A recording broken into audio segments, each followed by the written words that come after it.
so that no one out there faints. I do not believe we should get rid of ODA.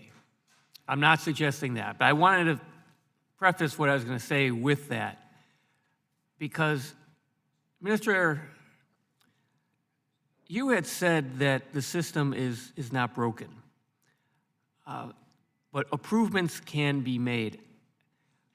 When we've seen 346 people die, and there was a second crash, and we knew more after the first crash before that second crash. And so I would say the system is broken. Something went wrong. First thing I want to raise is something Chairman DeFazio raised at the beginning, the MCAS risk assessment document that after the first crash. Do you know, are you aware of where this came, well, who saw this document in the FAA? I was not involved in that. I'm not sure exactly. I can't speak for who saw it. I know that it was, again, it is a decision tool that And who makes the decision then? well, that the board that comes together on continuous airworthiness essentially uses it to make its decisions. Earl can walk you through how that process works. So whenever we get reports, and we get reports on a regular basis, we're constantly plugging those reports into tools and evaluating what action needs to be taken. And obviously, this was a very large action. We didn't need the forms to tell us this was a tragedy, and then we needed to act quickly. But the forms do educate us in how to respond.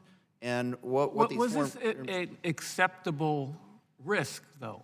It is not an acceptable risk, and that is why we issued an emergency AD before we even completed the first set of evaluations, and then followed up with several other evaluations of what additional actions needed to be taken. Ask a question on that. Then you mentioned the emergency AD, because I wanted to ask, why was there no mention of MCAS in that emergency AD?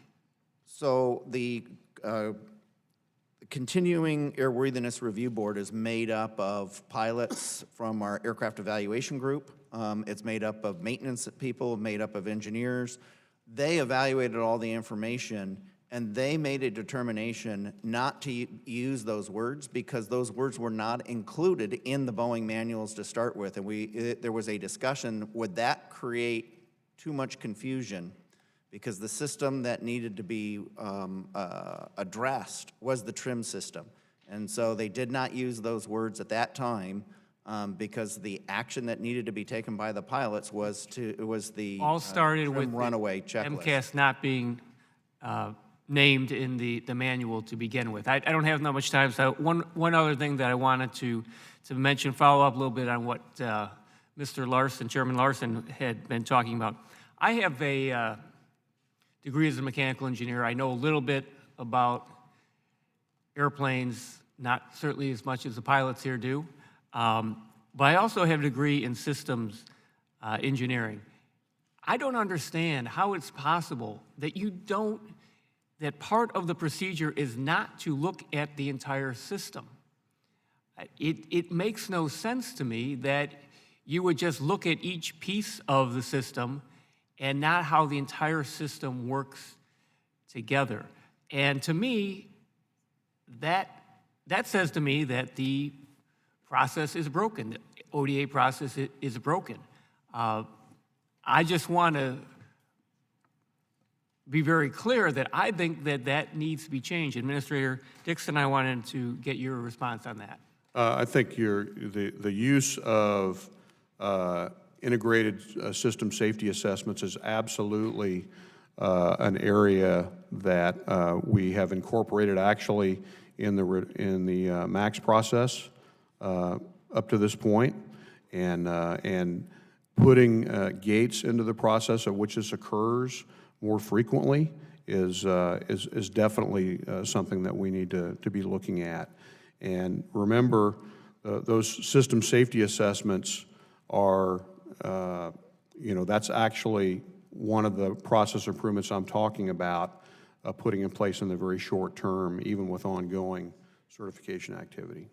Thank you. I yield back. I thank the gentleman, and in my